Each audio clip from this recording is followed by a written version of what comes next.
Let's play a game of Spot the Difference. I am going to describe a facility, and I want you to tell me if I am describing a maximum security prison or a public high school. Here is the list. 1. The subjects are stripped of their individuality and forced to wear uniform clothing to strip away any sense of unique identity. 2. Their movement is strictly restricted. They are confined to specific blocks and cells, and they move between these cells only when a loud, jarring bell rings. 3. They are forced to walk in straight lines. 4. They are subjected to constant surveillance by authority figures who demand absolute silence and submission. 5. If they want to perform basic biological functions like eating or using the bathroom, they must raise their hand and ask for permission from a warden. 6.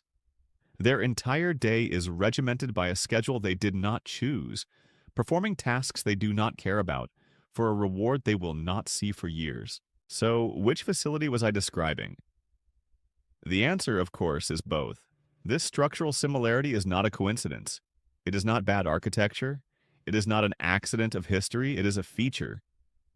The modern education system was not designed to foster your creativity. It was not built to make you financially independent. And it certainly was not architected to help you find your purpose.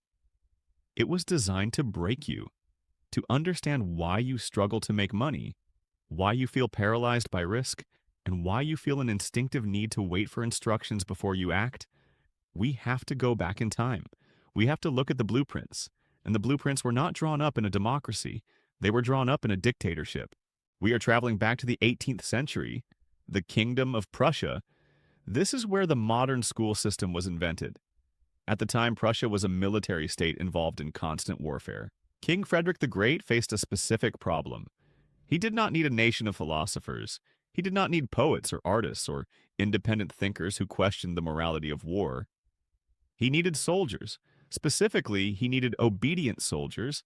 He needed men who would march into musket fire without hesitation, men who would follow orders even if those orders meant certain death.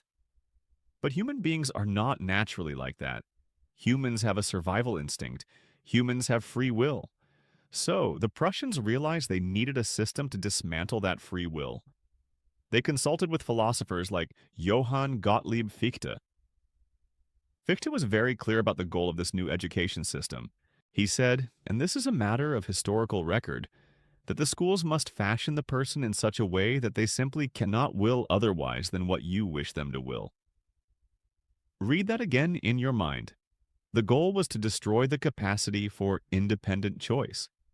The Prussian model introduced everything we hate about school today. The rows of desks facing front, the authority figure on the podium, the rote memorization of facts without context, the rigid schedules, the bells. It was a system designed to mass-produce obedience. It was a psychological conditioning camp.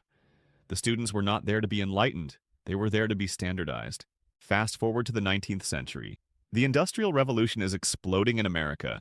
The economy is shifting from independent farming to massive factory production. The titans of industry, men like Andrew Carnegie, J.P. Morgan, and John D. Rockefeller, faced a massive labor shortage. But they didn't just need bodies, they needed a specific type of mind. A farmer is an entrepreneur. A farmer wakes up when the sun rises, not when a bell rings. A farmer solves problems as they arise. A farmer has agency. You cannot put a farmer on an assembly line. They will get bored. They will question the efficiency. They will quit. The industrialists needed a workforce that could tolerate extreme boredom. They needed people who could stand in one spot for 12 hours a day, pulling the same lever, tightening the same bolt, without complaining and without asking questions. They needed human robots, and they looked across the ocean and saw the Prussian model. It was perfect. It was a machine that took in vibrant, chaotic, curious children and outputted docile, compliant, punctual workers. This is where the betrayal happens. The American education system was reformatted to mimic the Prussian military model, funded and pushed by the very industrialists who needed that cheap labor. This is not a conspiracy theory, it is simple economic history. The General Education Board, founded by John D. Rockefeller in 1902, pumped millions of dollars into shaping the curriculum. And Rockefeller was brutally honest about his intentions. He famously said, "I do not want a nation of thinkers. I want a nation of workers." That is the mission statement of the institution where you spent 18 years of your life. Every time you were scolded for looking out the window, you were being trained to focus on the conveyor belt. Every time you were told to memorize a fact instead of understanding the concept, you were being trained to follow a manual, not to write one. Every time you were forced to ask permission to pee, you were being conditioned to believe that you do not own your own time. You were being trained to be an employee, to trade your time for money, to view authority as absolute, to fear making a mistake. Think about the visual of the assembly line. Raw materials come in one side. They are processed, stamped, molded, and inspected. If a product doesn't fit the mold, it is discarded or reprocessed. That is exactly what happens in school. You enter as a 5-year-old. You are vibrant. You are a scientist by nature. You ask why 100 times a day. You draw purple trees and green suns because you haven't been told that's wrong yet. You are pure potential. Then the machine starts. First grade, sit down, stop talking. Second grade, color inside the lines. Third grade, memorize this date. Fourth grade, stop dreaming. By the time you reach high school, the vibrancy is gone. You have been stamped. You have been graded. You are categorized as an A student or a C student, just like grade A or grade C meet. The A student isn't the smartest. The A student is simply the most obedient. The A student is the one who figured out how to please the manager. The A student is the perfect factory component. This system was incredibly effective for the economy of 1920. It built the railroads, it built the skyscrapers, it built the middle class of the 20th century. If you wanted a safe job at a factory or later at a corporation, this training was necessary. You needed to learn to sit in a cubicle, shut up, and do what you were told for 40 years until you got a gold watch and a pension. But look around you. The factories are gone. The robots are here. The pensions are dead. The economy has fundamentally shifted from an industrial economy to a digital, creative economy. But the schools? The schools haven't changed. We are still using a system designed in 18th century Prussia to train soldiers, adapted in 19th century America to train factory workers, to educate children for a 21st century world that rewards the exact opposite traits. The economy today rewards differentiation. It rewards risk takers. It rewards people who can connect unconnected dots. It rewards the people who color outside the lines. But you have been trained for 12 to 16 years to fear those very things. You feel anxiety when you don't have a boss telling you what to do, because you were trained to depend on the teacher.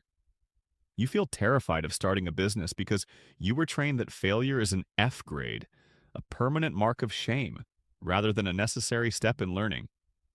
You struggle to find a unique selling proposition because you were forced to wear a uniform, both physically and intellectually. You were trained to be a commodity, and in a global marketplace, commodities are priced at the absolute bottom. If you do what everyone else can do, you will be paid what everyone else is paid. And thanks to globalization and AI, that number is trending towards zero. This is the tragedy of the school of poverty. It is not just that they didn't teach you about taxes or credit scores or compound interest. It is that they installed an operating system in your brain that is incompatible with wealth. They installed Worker 1.0. This software is designed to seek security, to avoid variance, and to crave external validation. Wealth requires Owner 1.0. Owner software seeks leverage, embraces variance, and relies on internal validation. You are walking around with a supercomputer in your skull, but it is running code written by a dead Prussian king who wanted you to die for him, and a dead American tycoon who wanted you to work for him until you died. The anxiety you feel, the hesitation, that isn't you, that is the programming. And the first step to deleting it is acknowledging that you were never broken. You were just trained to be broke. The assembly line ends here.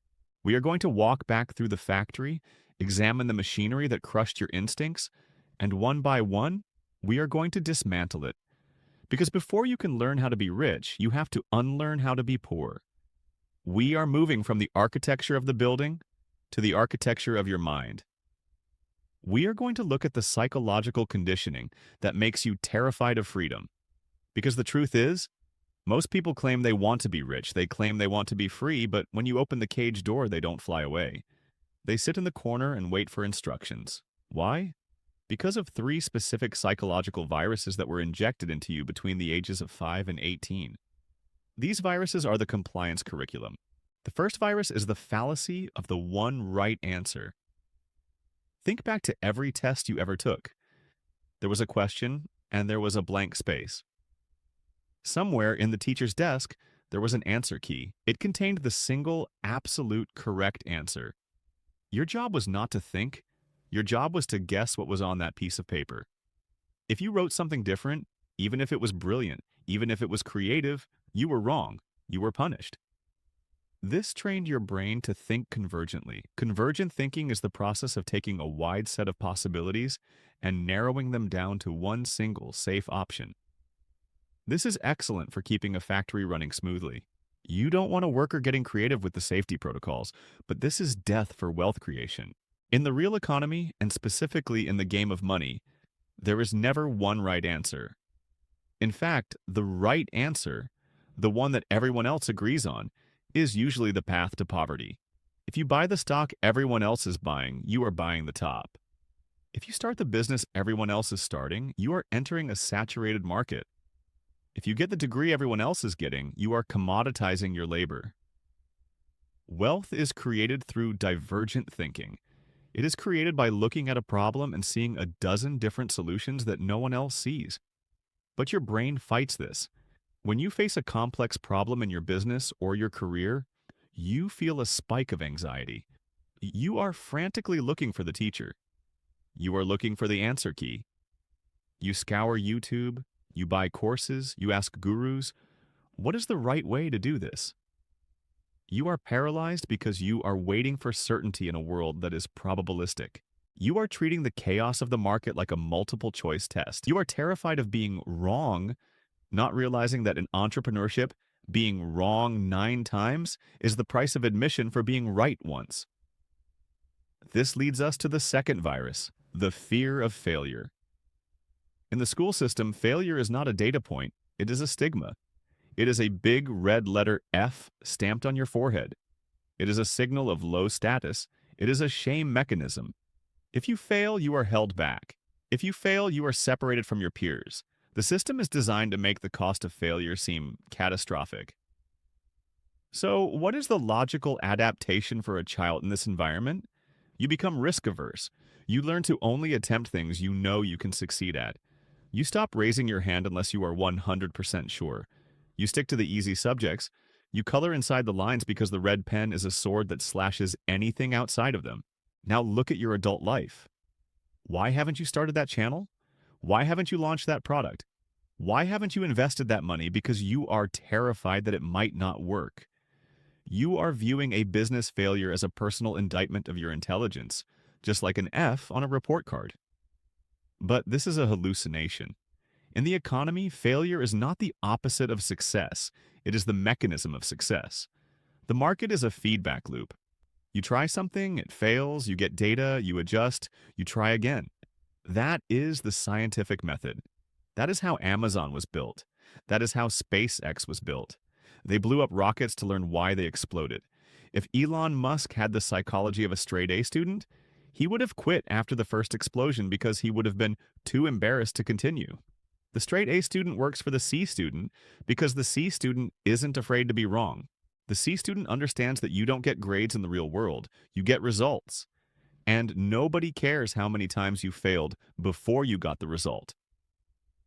The third virus is the most dangerous of all. It is the permission virus. Think about the physical act of raising your hand. It is a posture of submission. You are physically signaling that you have no agency. You cannot speak until you are granted permission. You cannot move until you are granted permission. You cannot even take care of your own biological needs using the restroom without asking another human being for approval. You did this every day for over a decade. Do you think that just goes away when you turn 21? It does not. It metastasizes. This is why you wait for a job offer. A job offer is just permission to work. You are waiting for a gatekeeper to look at your resume and say, okay, you may now be productive. This is why you wait for a promotion. You are waiting for a teacher to give you a gold star and tell you that you are good enough for the next level. This destroys your agency. It creates a passive relationship with the world.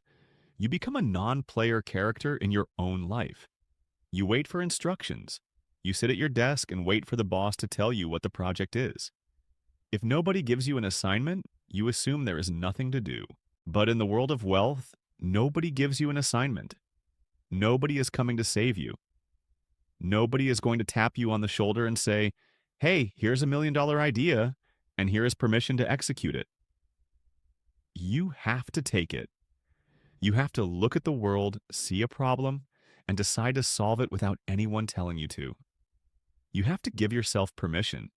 This feels illegal to your schooled brain. It feels like you are cutting class. It feels like you are walking out of the assembly hall without the hall pass. That anxiety you feel when you go off script, that is the system trying to pull you back into the line. The school system operates on a just-in-case information model. You memorize the capital of Idaho just in case you ever need to know it.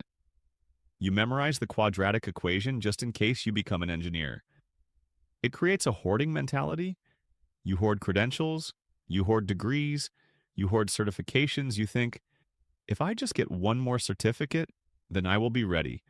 Then I will be safe. You are preparing for a test that is never coming. The wealthy operate on a just-in-time model.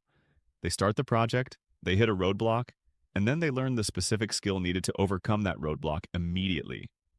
They don't ask for permission to learn, they just learn. This compliance curriculum creates a wait for permission loop that traps you in the middle class. You trade your time for money because that is the only transaction you understand. You look for a steady paycheck because the uncertainty of the market feels like the danger of a pop quiz. You avoid standing out because the nail that sticks out gets hammered down by the teacher. But the economy has shifted. The industrial age is over. The factory has closed. We are in a leverage economy now, and in a leverage economy, the obedient student is obsolete. The obedient student is replaced by an algorithm. The AI can follow instructions better than you. The AI can memorize the answer key better than you. The AI never needs a bathroom break. If your only skill is doing what you are told, you are in trouble. To break free, you have to mentally drop out. You have to realize that the red pen can't hurt you anymore. There is no permanent record. There is no principal's office. There is only the market, and the market rewards the bold. It rewards the people who stop raising their hands and start building things. You have to reprogram your relationship with failure. You have to stop asking, is this allowed? And start asking, does this work? You have to stop waiting to be picked and pick yourself. The bells have stopped ringing. The doors are unlocked. You can walk out of the classroom whenever you want. But you have to be the one to stand up. We have examined the factory floor, and we have analyzed the software running in your mind. Now we need to look at the specific station you were assigned a man. If the school system's first lie was that you must wait for permission, its second, and perhaps more economically devastating lie, is that you must specialize to survive. Think about the architecture of your average school day. You walk into a room for 45 minutes to study history. The bell rings. You stand up, walk down a hall, and enter another room to study math. The bell rings. You go to science. You go to art. You go to English. These subjects are treated as completely separate islands. They never touch. The math teacher does not talk to the art teacher. The history teacher does not care what you are learning in science. You are taught that knowledge exists in silos. You are taught that you are either a math person or a creative person, and that you must choose a lane and stay in it. This fragmentation is deliberate. It is the intellectual equivalent of the assembly line. In a factory, you don't want a worker who understands how the whole engine works. That worker is dangerous. That worker might start asking questions about the design, or the profit margins, or the supply chain. You want a worker who specializes in tightening one specific bolt on the left rear tire. You want them to do that one task faster and cheaper than anyone else. This is the division of labor, a concept championed by economists like Adam Smith for industrial efficiency, but applied by the school system to crush human potential. By separating subjects, the school system trains you to be a specialist, a cog. A cog has a very specific shape. It fits into one slot in the machine. If the machine changes, the cog is useless. If the machine breaks, the cog cannot fix it. The cog is dependent on the machine for its existence. In the economic world, this manifests as the career path. You are told to pick a major, then pick a niche, then get a job doing that one specific thing. You become an accountant, or a graphic designer, or a coder. You become a specialist. And here is the brutal truth about specialization in the 21st century. Specialization is for insects. That is a quote from Robert Heinlein, but it applies perfectly to your bank account. When you specialize, you become a commodity. If you are just a graphic designer, you are competing with millions of other graphic designers. You are competing on price. You are competing with people in other countries who will do it for a tenth of the cost. And now, you are competing with AI that will do it for free. The market pays for scarcity. The market pays for things that are rare and difficult to replace. A specialist is easy to replace. You just find another cog with the same specifications. The wealthy do not play this game. The wealthy are not specialists. They are polymaths. They are generalists. They are the synthesis of multiple skills that the school system told you to keep separate. Look at the most successful founders and creators. They are never just one thing. Steve Jobs was not the world's best coder. He was not the world's best designer. He was not the world's best marketer. He was a generalist who understood how to combine technology, liberal arts, and marketing into a single package. He operated at the intersection. Wealth is created at the intersection. A person who is top 1% in coding is rare. A person who is top 1% in public speaking is rare. But a person who is just top 25% in coding and top 25% in public speaking, they are a unicorn. They can build the product and sell the product. That combination creates a monopoly of one. The school system actively discourages this. If you are good at math but you start drawing in the margins of your notebook, you are scolded. Pay attention, they say. This is math class, not art class. They are severing the connection between logic and creativity. But in the real world, the most valuable skills are the combinations. Coding plus psychology equals a billion-dollar social media app. Writing plus finance equals a best-selling investment newsletter. Engineering plus design equals a Tesla. The school system trapped you in a silo, unable to see the other departments, unable to speak their language. The entrepreneur stands outside the silos. They are the plumber connecting the pipes between art and engineering, between sales and science. They extract value by making connections that the specialists cannot see because they have been trained to wear blinders. This leads us to the just-in-case versus just-in-time fallacy, specifically regarding your skill stack. School forces you to front-load your learning. You spend 4 years in high school and 4 years in college memorizing facts and theories just in case. You might need them one day. You hoard knowledge like a squirrel hoarding nuts for a winter that might never come. By the time you graduate, half of what you learned is obsolete and the other half is irrelevant to the job you actually get. You have wasted years of your life preparing for a predictable world, but the world is chaotic. The wealthy operate on just-in-time learning. They don't learn skills in a vacuum. They learn skills to solve a specific problem right now. They start a business. They realize they don't know how to run ads. They don't go back to college for a 4-year marketing degree. They spend a weekend watching tutorials, reading documentation, and testing. They learn the skill, apply it, and move on. This makes their knowledge sticky. It sticks because it is attached to a real-world outcome, not a grade. The specialist waits to be fully qualified before starting. The generalist starts and gets qualified along the way. Think about the visual of the silo again. You are trapped in a tall glass tube labeled with your job title. You can only move up or down. You can get a promotion, move up, or get fired, move down. You cannot move sideways. You cannot jump to another silo. You are trapped. The walls of this silo are built out of the belief that you are defined by what you do, not by what you can create. The school system asked you, what do you want to be when you grow up? Implying you can only be one thing: a fireman, a doctor, a lawyer. They never asked, what problems do you want to solve? Because solving a complex problem requires you to be five things at once. To escape the poverty of the specialist, you must become a stacker of skills. You must reject the label the system gave you. If you are an accountant, stop being just an accountant. Learn to write code to automate your accounting. Now you are a SaaS founder. If you are a writer, stop being just a writer. Learn finance. Now you are a financial educator. Every new skill you acquire and stack on top of your existing skills acts as a multiplier, not an addition. It expands your surface area for luck. It makes you unique. It makes you impossible to replace. The system trained you to be a tool, a hammer, a wrench, a screwdriver. Tools are useful, but tools are owned. The person who knows how to use the hammer, the wrench, and the screwdriver together, that is the mechanic. That is the builder. That is the owner. Stop trying to be the sharpest tool in the shed. Be the hand that holds them. Shatter the glass walls of the silo. The subjects were never separate. The world is one giant, interconnected mess, and the money belongs to the people who can navigate the chaos, not the ones who are hiding in the neat and tidy rows of the classroom.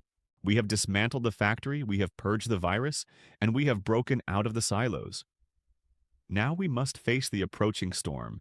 We need to talk about the metric of success that the entire school system is built upon: memory. Think about every test you ever took. What was it actually measuring? It wasn't measuring your intelligence. It wasn't measuring your ability to solve novel problems. It was measuring your RAM.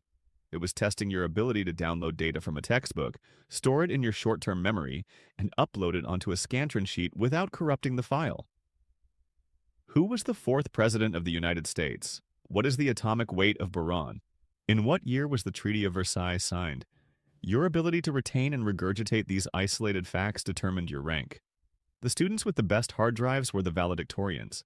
They were promised the world. They were told that this skill, the ability to act as a human encyclopedia, was the key to wealth and stability. That was a lie. And in 2026, it is a dangerous lie. Because while you were busy memorizing the atomic weight of boron, the world built something that knows the atomic weight of every element in the known universe, in every language, instantly. It is called artificial intelligence.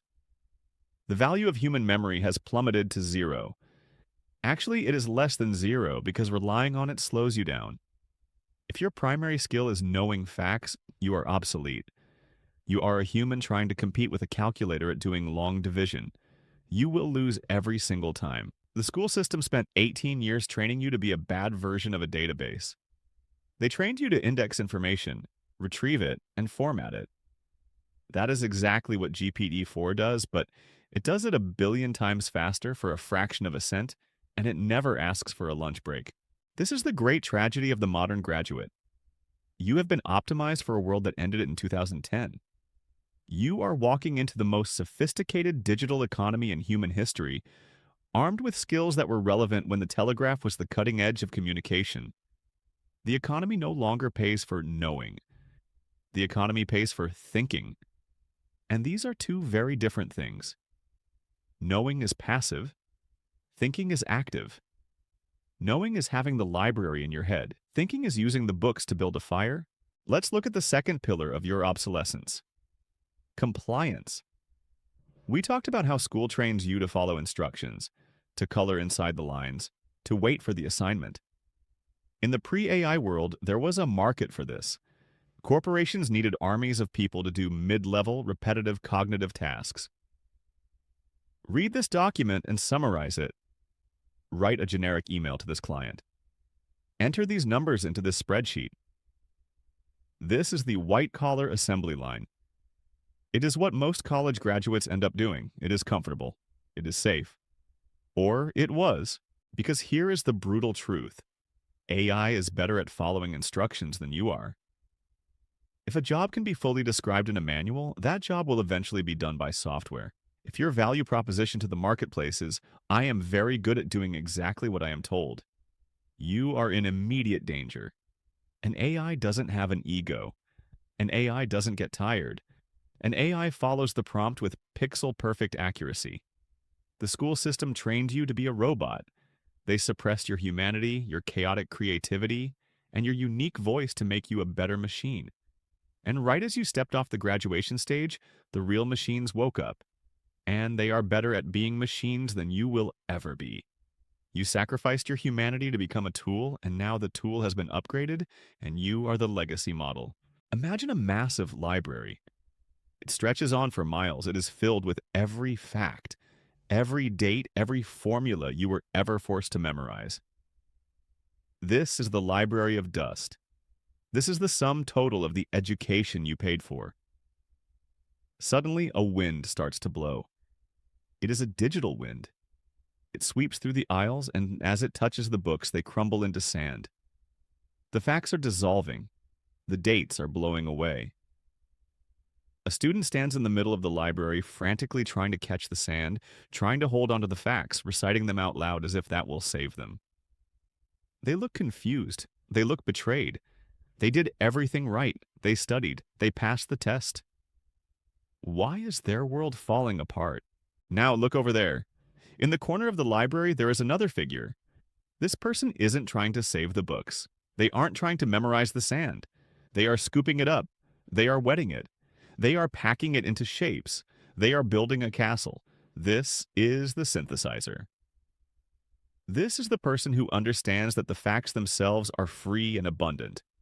The value isn't in owning the sand. The value is in what you build with it. The economy of the future, the economy you are living in right now, is an economy of synthesis. It belongs to the people who can ask the right questions, not the people who have the right answers. In school, asking the teacher a question was often seen as an annoyance. "Don't interrupt," they said. But in the age of AI, the quality of your output is entirely dependent on the quality of your input. The prompt is the new assignment. If you ask a generic question, you get a generic answer. If you ask a brilliant, nuanced, creative question, you get a miracle. School never taught you how to ask questions. It only taught you how to answer them. It stripped you of your curiosity because curiosity is inefficient for mass production. But curiosity is the only thing that separates you from the algorithm. The algorithm can predict the next word, but it cannot feel the need to disrupt the status quo. It cannot dream. It cannot get angry at the way things are. You can. The A student is in the most danger. The A student is the one who perfected the art of giving the teacher exactly what they wanted. They are the ultimate conformist. In a world of AI, the conformist is the first to be replaced. The C student, the one who doodled, the one who tried to hack the system, the one who barely paid attention because they were busy working on their own side projects, they are better positioned. They are used to navigating without a map. They are used to improvised solutions. They are not waiting for the syllabus to tell them what to learn next. The barrier to entry for doing has collapsed. You don't need to know how to code to build an app anymore. You just need to know what the app should do and how to ask the AI to write it. You don't need to know how to draw to create art. You need to have a vision and the vocabulary to describe it. The technical friction is gone. This leaves only the creative friction. The how has become cheap. The what and the why have become expensive. And school spent 12 years teaching you the how while actively suppressing the what and the why. You are standing in the wreckage of an educational model that has collapsed under the weight of technological progress. The degree you are holding is a receipt for a service that was never delivered. It certifies you for a job market that no longer exists. It proves you are a compliant worker in an era of sovereign creators. It proves you have a good memory in an era of infinite storage. But do not despair.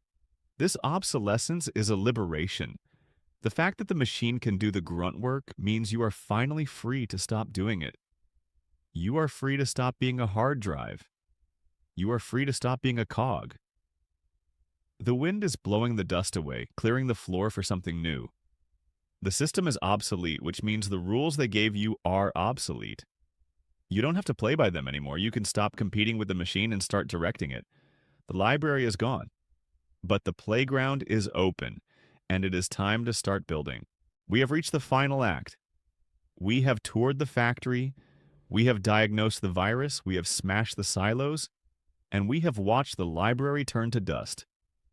Now you are standing at the exit door. The handle is in your hand. But before you push it open, you need to understand something fundamental. Leaving the building is not enough.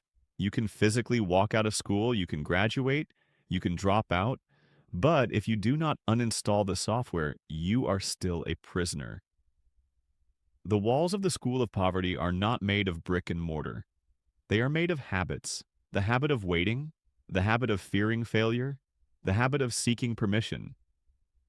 To truly escape, you do not need more education. You need unschooling. Unschooling is not about stopping learning. It is about seizing the means of production for your own mind. It is the realization that the only degree that holds any value in the post-industrial economy is the one you grant yourself. We call this the path of the autodidact. In the old world, the gatekeepers held the knowledge. If you wanted to learn the secrets of law or medicine or engineering, you had to pay the toll. You had to sit in the lecture hall. You had to buy the textbook.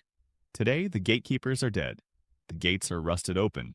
The entirety of human knowledge is available to you for free in your pocket right now. MIT puts their courses online. Billionaires write threads explaining exactly how they built their fortunes. The source code for the future is open source.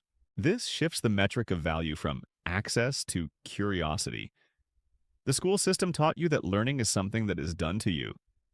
The teacher pours knowledge into your head like water into a bucket.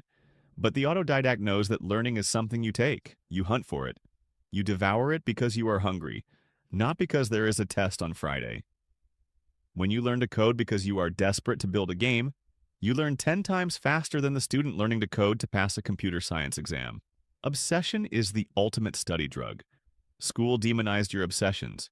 It told you to put away your toys, stop drawing, and focus on the curriculum. Unschooling demands that you go find those toys again. That thing you do on a Sunday afternoon when nobody is watching? That is not a distraction. That is your competitive advantage. That is the breadcrumb trail to your wealth. We need to talk about the paper you were promised, the resume. The resume is a document of the School of Poverty. It is a list of your compliance. It is a list of the places you showed up on time and the titles you were allowed to hold. It is a beggar's document. It says, please look at what I have done for others and trust that I can do it for you. In the new economy, the resume is dying. It is being replaced by the portfolio. The portfolio is not a promise. It is proof. A degree says, I have been trained to write. A blog with 10,000 readers says, I am a writer. A certificate says, I know the theory of Python. A GitHub repository with a working application says, I am a developer. The resume asks for permission to work. The portfolio demonstrates that you have already done the work. The A student is obsessed with credentials. They collect them like Boy Scout badges. The unschooler is obsessed with projects. They build things. They ship things. They understand that in a high-trust, high-leverage economy, your body of work is your credit score. Stop polishing your CV. Start building your portfolio. If you want to be a filmmaker, don't go to film school. Make a film. If you want to be an entrepreneur, don't get an MBA. Start a business. The market does not care about your pedigree. It cares about your product. This requires you to reignite the child brain. Remember who you were before the factory got its hands on you? You were a scientist. You were an explorer. You didn't need a syllabus to learn how to walk or talk. You learned by immersion, by imitation, and by failing thousands of times without shame. School calcified that fluid intelligence into rigid, fearful academic performance. You need to break the calcification. You need to become comfortable with being a beginner again. The A student hates being a beginner because beginners look foolish. Beginners make mistakes. But the wealthy are professional beginners. They are constantly entering new fields, looking foolish, asking dumb questions, and figuring it out. They have decoupled their ego from their competence. They know that I don't know is not a confession of weakness. It is the starting line of growth. The visual of the graduation cap is powerful. We throw them in the air as a symbol of freedom. But look at the shape.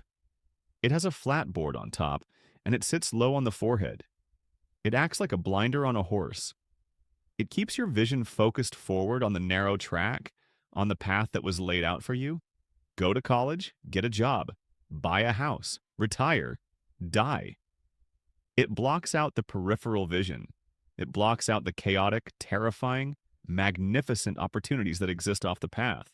Unschooling is the act of ripping that cap off your head. When you do this, the first thing you will feel is not joy. It is vertigo. The factory walls dissolve, and suddenly you're standing in a vast open landscape. There are no lines to walk in. There are no bells telling you when to eat. There is no teacher telling you if you are doing a good job. The silence is deafening. This is the silence of freedom. Most people are terrified of this silence, so they run back to the factory, they go back to grad school. They find another boss. They seek the comfort of the cage. But you are going to stay in the open. You are going to realize that the chaos is not your enemy. It is your raw material. You are going to stop asking, what am I supposed to do? And start asking, what do I want to create? You are going to trade the safety of the assembly line for the leverage of the internet. You are going to trade the approval of the teacher for the feedback of the market. You are going to trade the limited game of grades for the infinite game of wealth. The School of Poverty was designed to train you for a world that no longer exists. It trained you to be a replaceable part in a machine that is being disassembled. But the training was not permanent. The door is not locked. The programming can be overwritten. You have the power to fire the principal, burn the curriculum, and start your own school. The tuition is your attention. The campus is the world. The final exam is your life. And the only passing grade is freedom? Class is dismissed. Now get to work.